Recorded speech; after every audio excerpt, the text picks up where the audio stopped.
चलो जी, बिस्मिल्लाहिर्रहमानिर्रहीम, अस्सलाम वालेकुम। तो आज हमारा बीएमबीएस का फर्स्ट लेक्चर ही है पोस्ट रिजल्ट बैच का। तो आज के दिन अभी हम थोड़ी-सी इनिशियल जो है जनरल डिस्कशन करेंगे बीएमबीएस के सब्जेक्ट के बारे में, उसको पास करने के बारे में, आईकैप का जो ट्रेंड है, उसके बारे में, जो फेलियर की रीज़न रही हैं इस बार, उसकी वजह क्या है, आईकैप के जो बीएम का रिज़ल्ट है, वो क्यों रिड्यूस हुआ है। तो उसके ऊपर भी हम थोड़ी-सी इंशाल्लाह गपशप करेंगे, अपनी स्ट्रैटेजी को डिफाइन करेंगे कि हमने कैसे पढ़ना है, तैयारी कैसे करनी है और हमने कोर्स इस पोस्ट रिजल्ट बैच के अंदर कैसे कवर करना है और एट द एंड कहाँ से करना है। ठीक हो गया? तो ये चीज़ें जो हम इंशाल्लाह आज की क्लास के अंदर पढ़ेंगे। आपका कोई भी क्वेश्चन हो आप चैट में लिख के पूछ सकते हैं, आप वॉइस में पूछना चाहे पूछ सकते हैं, कोई मसला नहीं है। आप किसी भी वक़्त बीच में रोक के पूछ सकते हैं, ये हमारा लाइव लेक्चर ऐसे ही चलता है और क्लास के अंदर पार्टिसिपेट कीजिएगा। चुप करके नहीं बैठे रहना, ठीक है? इंशाल्लाह निकल जाएगा आपका। तो भैया जी बात है बीएमबीएस की। सबसे पहली बात ये है कि बेटा इस दौरान आईकैप का हुआ क्या सीन है। अच्छा अब 2 चीज़ें इसमें हैं, एक तो है नई पॉलिसी के बारे में कि जो नई पॉलिसी आ रही है उसके अंदर बीएमबीएस चेंज हो रही है कि नहीं हो रही है और क्या चेंज हो रही है। तो बेटा जी जहाँ तक हमारा क्या कहते हैं प्रैक्टिकल एक्सपीरियंस कहता है और जहाँ तक हमारी अंडरस्टैंडिंग है, तो बीएमबीएस का नाम तो चेंज हो ही रहा है। लेकिन उसके अंदर कोई ख़ास चेंज नहीं होने वाली, आपका सब्जेक्ट यही रहेगा लेकिन इसके अंदर एडिशंस होनी है और मतलब इसके अंदर काफ़ी सारे टॉपिक ऐसे हैं जो फाइनल लेवल के ऊपर टेस्ट किए जाते हैं। फाइनल लेवल के कोर्स ज़रा ठीक-ठाक किस्म का है जबकि बेसिक लेवल पे वो मौजूद ही नहीं है।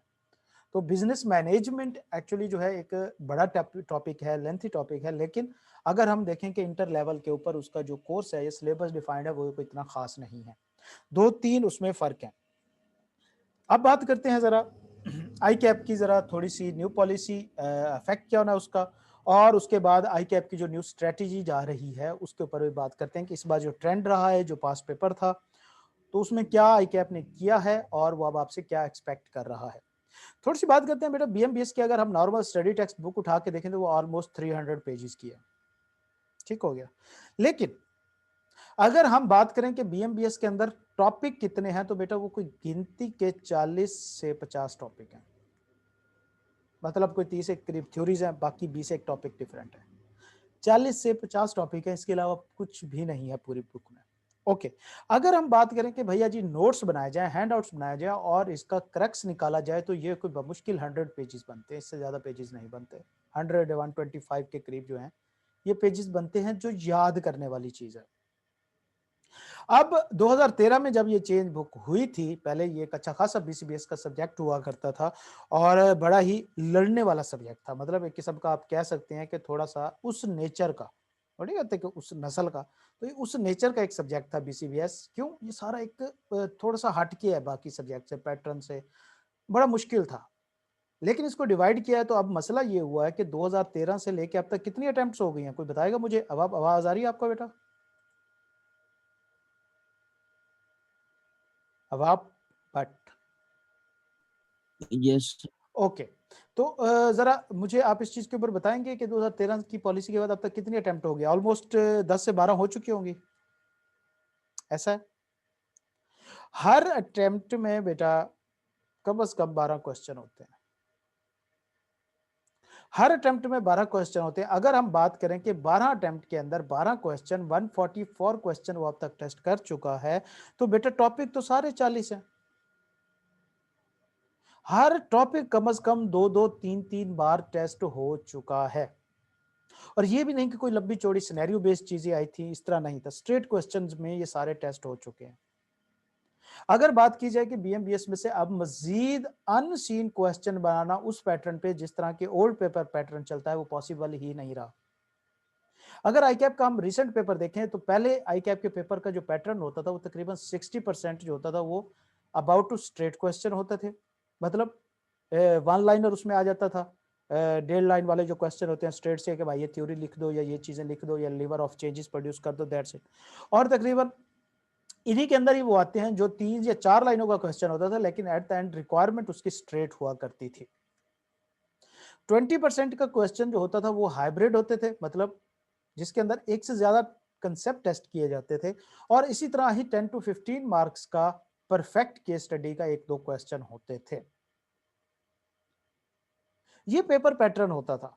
अब ये जो 60% वाला पोर्शन है, ये अब इतनी बार टेस्ट हो चुका है कि अब इसमें मजीद क्वेश्चन अनसीन पैदा करना थोड़ा सा मसला हो रहा है। तो आई कैप का अगर हम रिसेंट पेपर उठा के देखें तो उसने तकरीबन 80% केस स्टडी के ऊपर चला गया,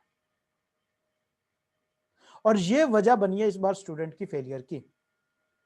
पेपर पैटर्न बहुत ज्यादा चेंज हुआ है। इस चीज से हमें पता चलता है कि जो न्यू बुक आने वाली है वो रट्टा बेस से ज्यादा प्रैक्टिकल बेस होनी है। अब उसके अंदर कुछ ऐसे टॉपिक ऐड किए जाने हैं जो कि प्रैक्टिस कल बेस हो, जिसके ऊपर सिनेरियो बन सके, जिसके ऊपर केस स्टडी बन सके। अभी जो टॉपिक मौजूद है चंदे की टॉपिक है जिसके ऊपर केस स्टडी बन सकता है, नहीं तो सारे स्ट्रेट है। तो लिहाजा न्यू बुक जो है सबसे मेन चीज उसकी चेंजेस होनी है, उसका नेम चेंज होना है। बुक तकरीबन यही रहनी है, हाँ एडिशन जो है वो काफी सारी हो जानी है इसके अंदर फाइनल लेवल के उठा के, ताकि कम से कम कुछ नए टॉपिक मिल जाएं, कुछ नए चीजें मिल जाएं। अब जाहिर सी बात है कि आई कैप की पॉलिसी हर 3 या 4 साल बाद जो है वो चेंज हो जाती है, और ये अच्छी बात है, चेंज होनी चाहिए। नहीं तो फिर एफएससी वाले ही हालात होंगे कि भैया 99% के ऊपर मेरिट खड़ा होगा अवाम का, और समझ नहीं आएगी कि भाई जाए तो जाए किधर। अब 99% नंबर ले रही है स्टूडेंट यार एफएससी में, हद है भाई। और फिर भी कोई हमारे यहाँ कोई अच्छा डॉक्टर नहीं निकल रहा, फिर भी हमारे यहाँ कोई रस्तु अफलातून पैदा नहीं हो रहे। हालांकि अवाम ज्यादा से ज्यादा बदतमीज होती जा रही है, तरबियत का इकदार का फुकदान पड़ता जा रहा है हमारे यहाँ, और नंबर देख लो तो वो बेतहाशा है।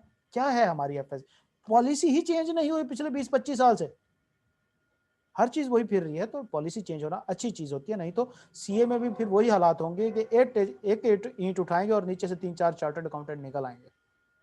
जो हालात चल रहे हैं पॉलिसी के बाद, जिस तरह पासिंग रेशियो इंक्रीज हुई है और जिस तरह अन्य आवाम जो है वो सीए में इंटर हुई है। ओके, अब जरा हम बात करते हैं बीएमबीएस की स्ट्रेटजी के ऊपर। बेटा बीएमबीएस के लिए दो चीजें हमारे पास मौजूद हैं, एक आई कैप की बुक है, एक हमारी जो अपने नोट्स हैं। मैंने आपको बताया कि आई कैप की बुक 300 पेजेस पर मुश्तमिल है। इसको आप याद करने जाएंगे ना तो आपको क़यामत लग जानी है,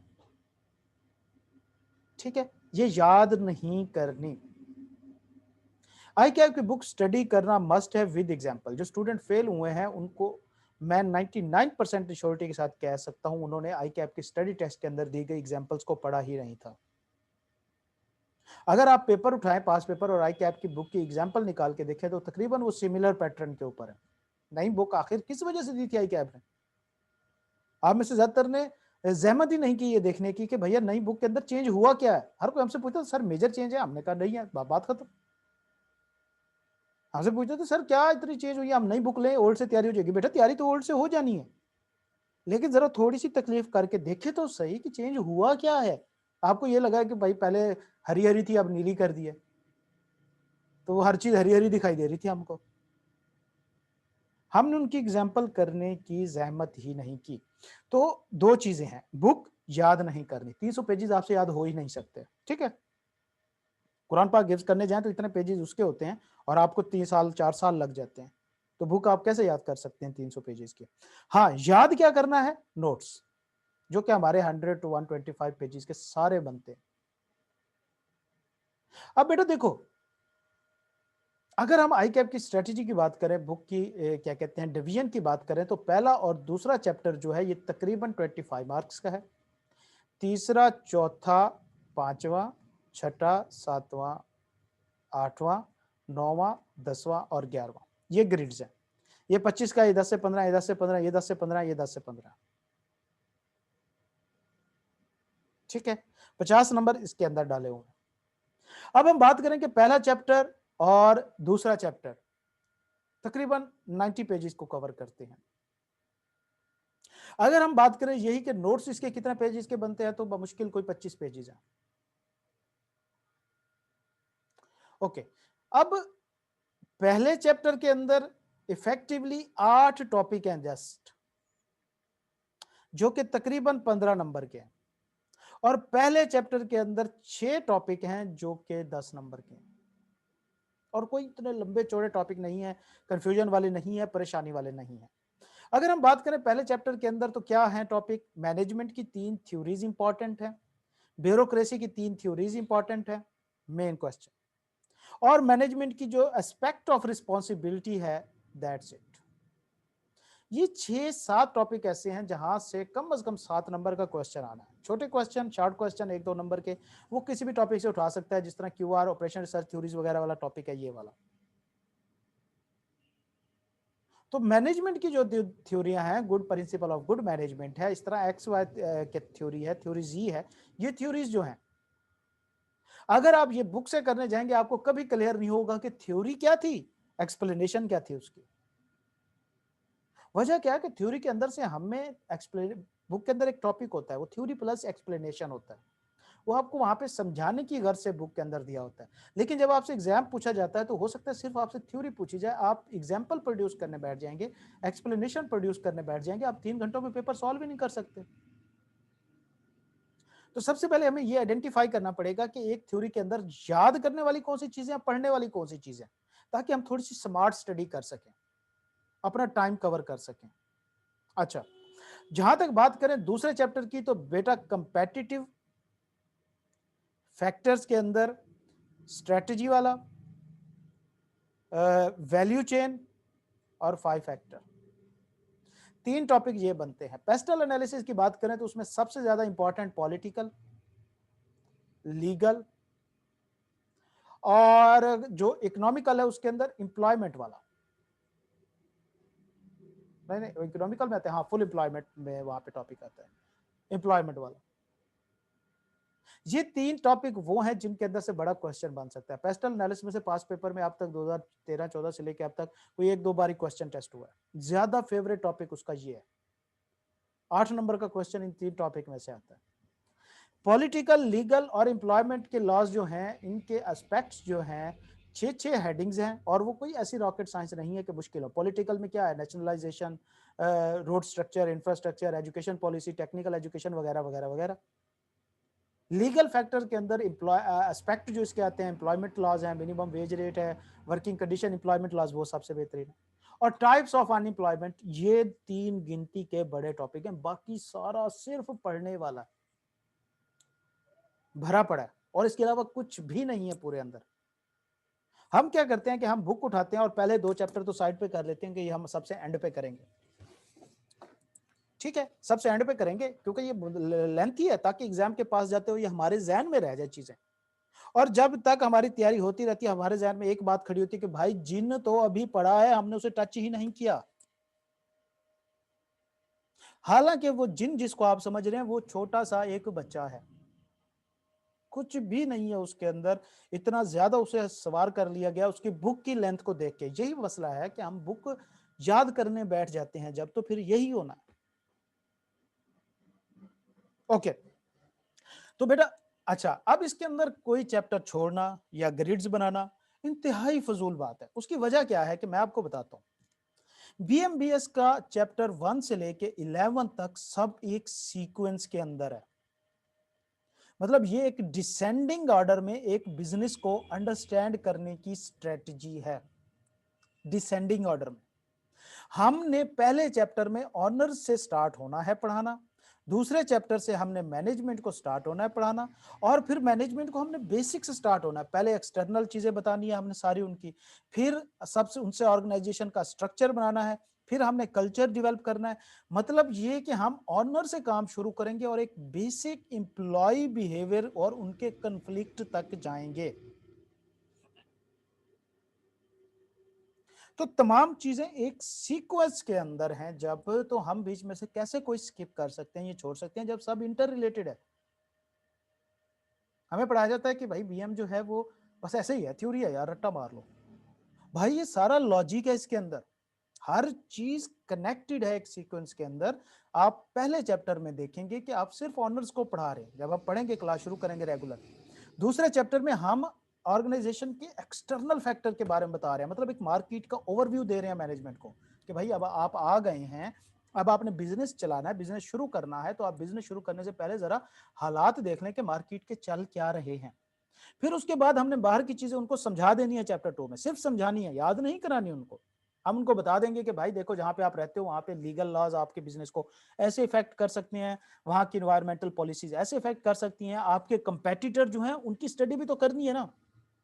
हमने सिंपल एक गोलगप्पों की रेडी लगानी हो किसी मार्केट के अंदर बेटा जी, तो हम पहले जाके वहां पे देखते हैं कि क्या ये स्टूडेंट एरिया है कि नहीं है, क्या यहाँ पे बच्चे खरीदते हैं कि नहीं है। जब हम अपना एक छोटा सा बिजनेस स्टार्ट करने से पहले ये चीजें सोचते हैं, देखते हैं, तो भाई यही चीजें तो हमें बिजनेस मैनेजमेंट सिखा रही है, और कोई लंबी चीज नहीं।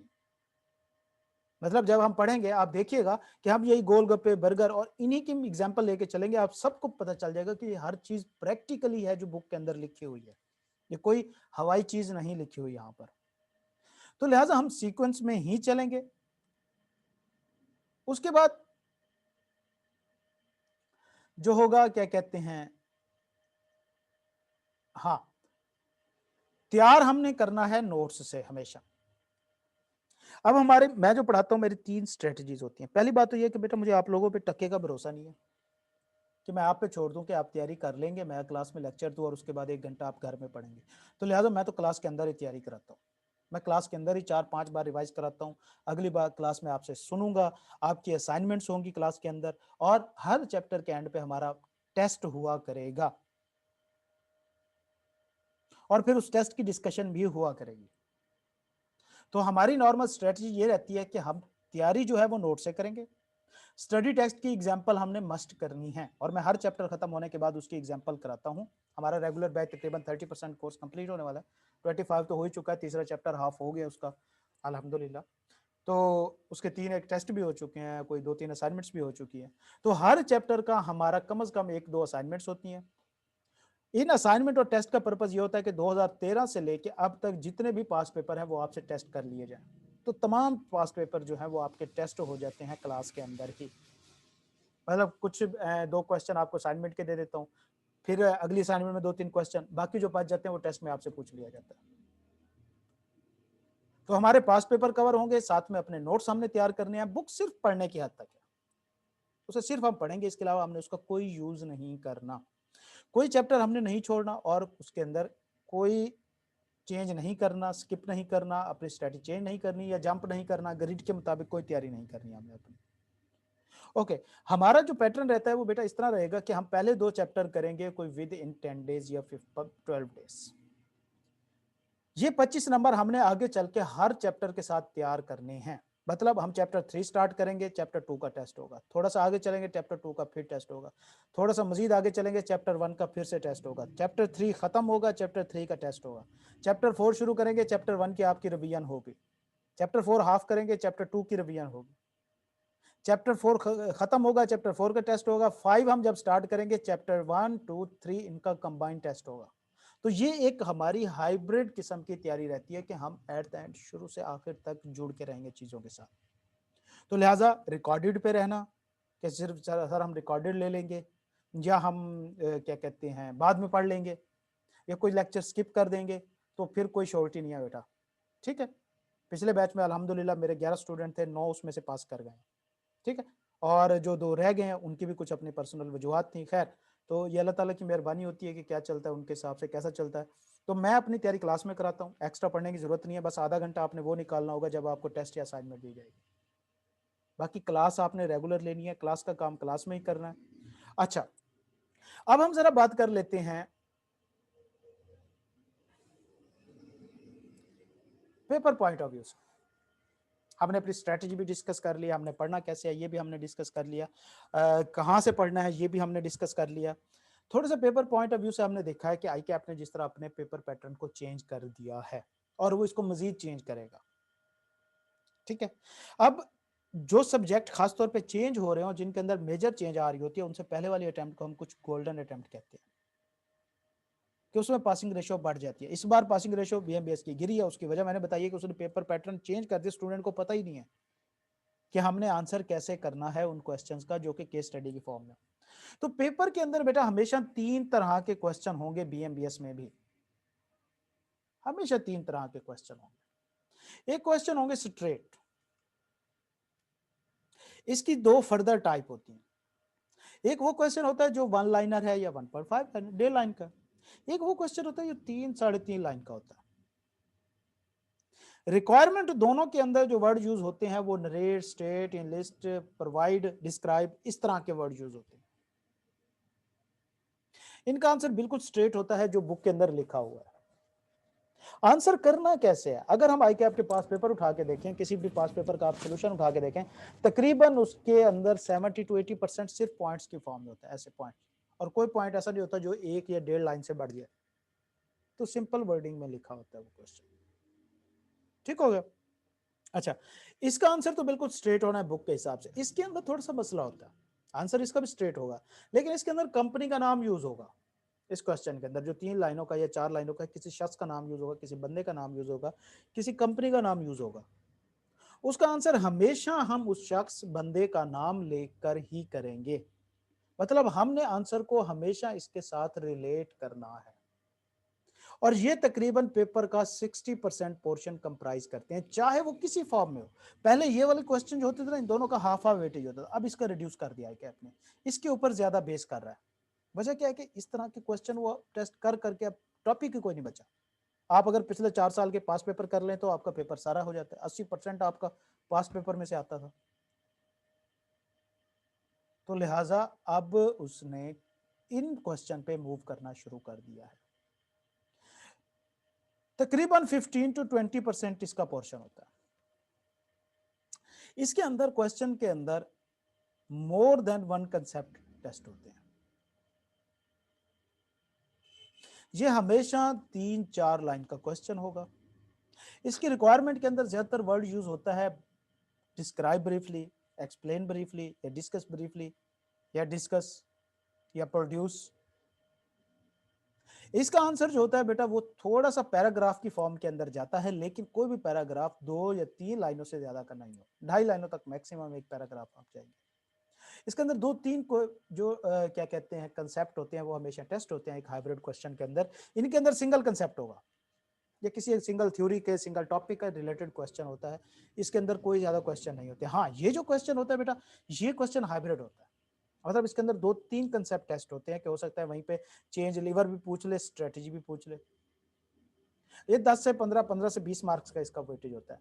एक क्वेश्चन होता है एट द एंड जिसको हम कहते हैं परफेक्ट केस स्टडी, जो कि नॉर्मली पहला क्वेश्चन होता है। अच्छा, जब हम ये पास पेपर करेंगे मैं आपको ये सारी चीजें हर क्वेश्चन में, हर टेस्ट के अंदर आपको बताया करूंगा, और आपसे ही पूछूंगा कि ये इस तरह है कि नहीं है। ये जो परफेक्ट केस स्टडी क्वेश्चन है ना बेटा, इसके अंदर जो हम सबसे पहले गलती करते हैं, ये क्वेश्चन होता है तकरीबन हाफ पेज का। सबसे पहली गलती जो हमारी इसके अंदर होती है, हमसे क्वेश्चन पढ़ा ही नहीं जाता, इतनी सारी अंग्रेजी देख के हम बेहोश हो जाते हैं। तो इतनी सारी अंग्रेजी, पूरी ट्राली सुटा ली। सबसे पहली गलती हम इसके अंदर पढ़ने की करते हैं, और वहीं पे हम अपना बेड़ा गर्क कर लेते हैं। इन क्वेश्चन का आंसर देना 3 चीजों पे डिपेंड करता है: नॉलेज, कॉमन सेंस, और एक चीज जिसको हम कहते हैं ग्रिप। इस क्वेश्चन का आंसर जो है वो इन 3 चीजों के ऊपर डिपेंड करता है। नॉलेज तकरीबन 30% मैटर करता है इस क्वेश्चन में, 70% ये 2 चीजें मैटर करती हैं। इसके अंदर इसका आंसर ड्राफ्ट करने में असल टेक्निक यहां पे यूज होती है। ये जो क्वेश्चन है इसके 3 पार्ट बनते हैं हमेशा। एक को हम बेस कहते हैं, एक को हम एक्सप्लेनेशन कहते हैं, और एक को हम कंक्लूजन कहते हैं। हमें समझ ही नहीं आती कि इस तरह के क्वेश्चन का आंसर कैसे करना है। हम अंग्रेजी लिखी जाते हैं, लिखी जाते हैं, लिखी जाते हैं, 1.5-2 सफ़ों का एक मजमून छाप देते हैं। भाई एग्जामिनर आपको पागल लगता है बैठ के वो आपका 1.5 सफ़ा पढ़ेगा, एक एक लफ्ज पढ़ेगा कि शहजादे ने प्रोड्यूस क्या किया है। उसने देखना है एग्जाम की क्या है आंसर की, आपका आंसर देखना है, काटा मार के साइड पे कर देना। उसके फोन से फुफो के बेटे लगते हो आप, तो आपको बैठ के और वहां पे दिमाग खपा के आपको नंबर देगा है। तो बेटा इसकी ड्राफ्टिंग ही सबसे बड़ी ताकत होती है। अच्छा, सबसे पहली बात है कि इसकी बेस बनाना। अब ये जो क्वेश्चन है ना, इसकी बेस और इसका कंक्लूजन जो है वो इस क्वेश्चन के अंदर से ही आता है हमेशा। आपने इसी स्टेटमेंट के अंदर से इस क्वेश्चन की बेस बनानी है और कंक्लूजन बनाना है। ये दरमियान वाली जो चीज है ना, ये आपके नॉलेज के ऊपर बेस करेगी। तो ये एक परफेक्ट केस स्टडी होता है जो 10 से 15 नंबर का होता है और यूजुअली पहला ही क्वेश्चन होता है, और ये थोड़ा सा एक्स्ट्राऑर्डिनरी स्टूडेंट्स के लिए होता है। मतलब 80% पेपर तकरीबन हर बंदा कर सकता है जिसने एक बार बुक पढ़ी है, थोड़े बहुत टेस्ट दिए और उसको थोड़ा बहुत आइडिया है कि लिखते कैसे इंग्लिश बेहतर है। लेकिन ये जो 10 से 15 नंबर का क्वेश्चन है, ये वो स्टूडेंट कर सकता है जिसके थोड़ी सी कॉमन सेंस अच्छी है, जिसने 2-3 बार प्रैक्टिस की हुई है, उसने बुक 1-2 बार पढ़ी हुई है, पास पेपर प्रॉपरली किए हुए हैं, ये वो क्वेश्चन हल कर सकता है जिसने क्लासेस ली हैं बाकायदा से, ड्राफ्टिंग अच्छी है। तो लिहाजा ये वाला जो क्वेश्चन है, इसकी स्ट्रेटजी हमें सिर्फ प्रैक्टिस से आएगी और किसी चीज से नहीं आएगी। प्रैक्टिस कहाँ से होनी है? हमारे पास पास पेपर होने हैं, हमारी असाइनमेंट्स होनी है, हमारे टेस्ट सेशन होने हैं, और उसके अलावा हमारे पास बुक के अंदर मौजूद एग्जाम्पल्स भी एक बेहतरीन सोर्स है इसकी प्रैक्टिस करने का। तो लिहाजा इसकी नॉर्मली रिक्वायरमेंट के अंदर वर्ड एक्सप्लेन यूज होता है, एडवाइस यूज होता है, और डिस्कस भी कभी कभी इसके अंदर यूज होता है। ये 3 वर्ड नॉर्मली इसके अंदर यूज होते हैं। तो इस क्वेश्चन को सॉल्व करना सिर्फ और सिर्फ आप क्लास में सीख सकते हैं। आप ये घर में केस स्टडी या रिकॉर्डिंग लेक्चर लेके या सेल्फ स्टडी करके मेरे ख्याल में नहीं कर सकते। ओके, अब बात करते हैं भैया जी जो एग्जाम के अंदर 80% पोर्शन जो है वो इन दो के ऊपर कंप्राइज करता है। अब बात करें जरा आपके पेपर के अंदर आपके नॉलेज की, कि हम बुक को रट्टा मार मार मार मार बेहोश हो जाते हैं जी, हमने 4 बार बीएमबीएस की बुक खत्म कर दी, एक बार आगे से कर लिया, एक बार उल्टा करके कर लिया, इस तरह तरतीब बड़ी पुटी सीधी होकर हमने जनाब जी पूरी बुक 4 बार खत्म कर ली है। बेटा एग्जाम के अंदर आपका नॉलेज सिर्फ 30% एट मैक्सिमम मैटर करता है। 70% जो है वो चीजें ही डिफरेंट हैं जो आपका पेपर पास कराती हैं। मुझे ये बताएं कि पूरे पेपर के अंदर स्ट्रेट क्वेश्चन, जिनको 1 लाइनर या 1.5 लाइन का कहते हैं, वो कितने क्वेश्चन होते हैं पूरे पेपर के अंदर? बमुश्किल 4 होंगे। किसी को इख्तलाफ है इससे? जिसमें स्ट्रेट कह दे कि भाई आप ये थ्योरी प्रोड्यूस कर दो, उनका ज्यादा जोर मार के भी वेटेज 20 नंबर का होता है या 25 नंबर का हो जाएगा। तो ये तो नॉलेज है, ठीक है, यहाँ आपका बुक का रट्टा काम आ जाएगा। बाकी बेटा ये वाला क्वेश्चन, ये वाला क्वेश्चन, ये वाला क्वेश्चन, ये आपके बुक के नॉलेज पे डिपेंड ही नहीं कर रहा होता। मैंने आपको बताया कि इसके 3 पार्ट हैं, इसके अंदर ये वाला पार्ट जो है 2 नंबर का, ये नॉलेज का है। असल चीज जो है वो नॉलेज है ही नहीं।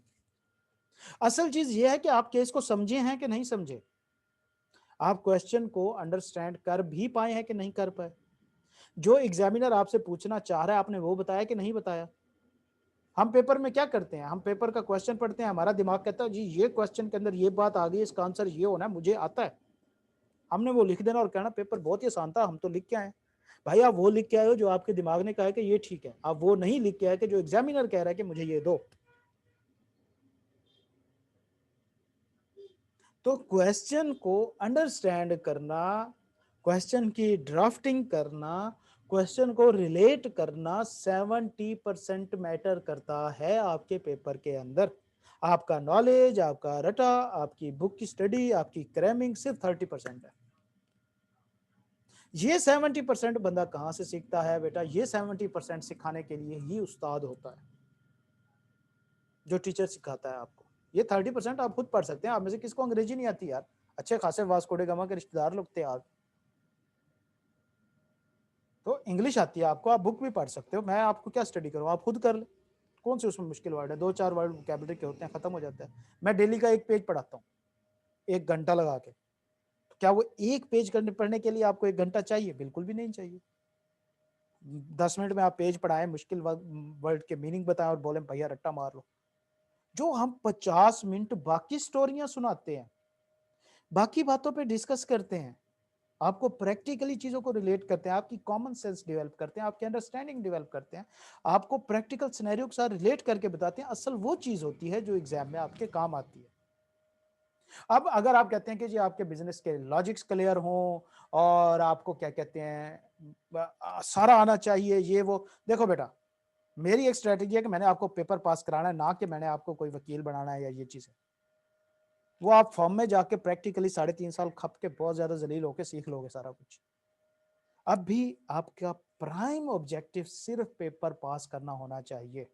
पेपर पास हो गया, आगे चल के आप अपनी बुक लिखना, आपने नई थ्योरियां इजाद करनी है करना, आपने न्यूटन बनना, आइंस्टाइन बनना है, वो आगे चल के करना। अभी तो कम से कम अपना टाइम बचाए ना, 6 महीने रिस्क पे लगा रहे हो। तो लिहाजा ये हमारी आज की कुछ जनरल डिस्कशन थी, हमारी प्रिपरेशन का तरीकाकार था। और उसके बाद जो अब हम मूव करेंगे अपने स्टडी टेस्ट की तरफ इंशाल्लाह। स्टडी टेस्ट क्या है कि हम अपने जो मेरी तैयारी है मैं नोट्स से कराता हूँ। अब यहाँ पे स्टूडेंट कहते हैं कि सर हमें नोट्स प्रोवाइड कर दें, हम तैयारी कर लेंगे। आपको नोट्स चाहिए, नोट्स मिल जाएंगे, लेकिन एक बात ध्यान में रख लीजिएगा कि विदाउट लेक्चर नोट्स आपको पास नहीं कराएंगे, बल्कि ज्यादा चांस है कि आपको फेल करा दें। उसकी वजह यह है कि काफी हद तक शॉर्ट हैं और मिसलीडिंग हो जाएंगे आप। तो लिहाजा नोट्स चाहिए, मिल जाएंगे, लेकिन विदाउट लेक्चर अगर आपने नोट से तैयारी करनी है तो बेटा आप अपने रिस्क पे कीजिएगा, मेरी तरफ से बिल्कुल इसकी एडवाइस नहीं है। विदाउट लेक्चर ये नोट्स मिसलीड कर जाते हैं, आपको कंफ्यूज कर जाएंगे, उल्टा पास कराने के बजाय आपको फेल करा सकते हैं। तो ये हर किसी की अपनी मर्जी है। बाकी ये है कि हम इंशाल्लाह इन नोट से पढ़ेंगे, तैयारी इनसे करेंगे। जब हमारा चैप्टर खत्म होगा तो हम बुक की तरफ मूव करेंगे। स्टडी टेक्स्ट के अंदर कुछ एरियाज ऐसे हैं जहाँ की आपको वर्डिंग या एक्सप्लेनेशन रिक्वायर होगी, तो वो मैं हाईलाइट करा दूंगा, वो आपने पढ़ना होगा। और बाकी टेस्ट होगा हर चैप्टर के एंड पे। ड्यूरिंग लेक्चर हमारी असाइनमेंट्स होंगी, वो करनी है, आपका काम करना है, चेक करना हमारा काम है, वो हमारी मर्जी जब हम करके दें आपको वापस, वो आपके लिए मैटर नहीं करता। खैर, तो आज की क्लास मेरे ख्याल में हम यहीं पे ख़त्म करते हैं। यार कुछ भी नहीं है बीएमबीएस में, अल्लाह के बंदे ऐसे हवा क्रिएट किया हुआ है इतना ज़्यादा ना। छोटी सी किताब है यार, 100 पेजेस हैं, ये भी नहीं हो सकते 3 महीनों में। तो कोई नहीं, इंशाल्लाह हम करेंगे इसको और आगे भी लेके चलेंगे, परेशान नहीं होना। रिजल्ट जो आया है वो आ चुका है, वो तो टाइम गुजर गया है। अब उसके इंतजार में आने वाले टाइम को ख़राब मत करें, अपने 6 महीने सेव करें बेटा। अल्लाह ताला आपको खुश रखे। कोई क्वेश्चन है तो आप पूछ सकते हैं। अब आप साथ किसी को question? Sir BM sir sir ji ji बताएं अब आप। मैं पूछना पेपर होता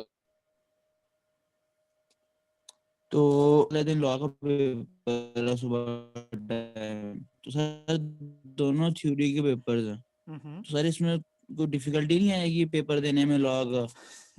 बेटा थ्योरी के पेपर से क्या मुराद है? कोई इतने लंबे जिन है? कल आपने लॉ की क्लास ली थी? अब आप कल शाम की लॉ वाली क्लास ली थी? आपका माइक डिस्टर्ब है या क्या है? आपकी आवाज नहीं आ रही मुझे।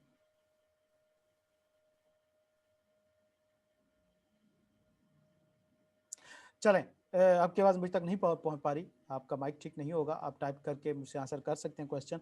लेकिन मुझे एक चीज़ का आंसर दे दीजिए कि आप अगले 3 महीनों के अंदर 200 पेजेस तैयार कर सकते हैं? सिर्फ 200 पेज, इससे ऊपर मैं आपको एक पेज नहीं दूंगा।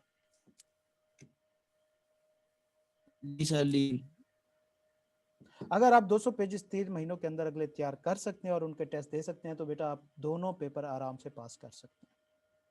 ये आपको लगता है ना कि ये लेंथी है या थ्योरी है या इस तरह की चीज़ें हैं, हमारे पॉइंट ऑफ व्यू से देखें, और ख़ासतौर पे आप तो पहले एक बार पढ़ भी चुके हैं, तो ये कुछ भी नहीं है।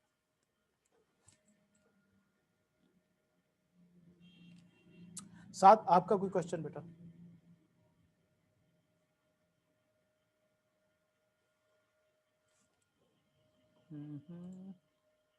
ओके बेटा जी, तो फिर हम इंशाल्लाह कल की क्लास हमारी इसी टाइम में वर्क करेगी, जब तक हमारे 1-2 दिन ट्रायल चलते हैं। उसके बाद जब हमारी रेगुलर इनरोलमेंट के साथ क्लास चलेगी तो उसका हम टाइमिंग अपनी मर्ज़ी से एडजस्ट कर लेंगे, जो भी हमें सूटेबल रहेगा वो आप लोगों की मर्ज़ी से होगा। मैं तो पूरा फुल टाइम वेला निकम्मा ही होता हूँ।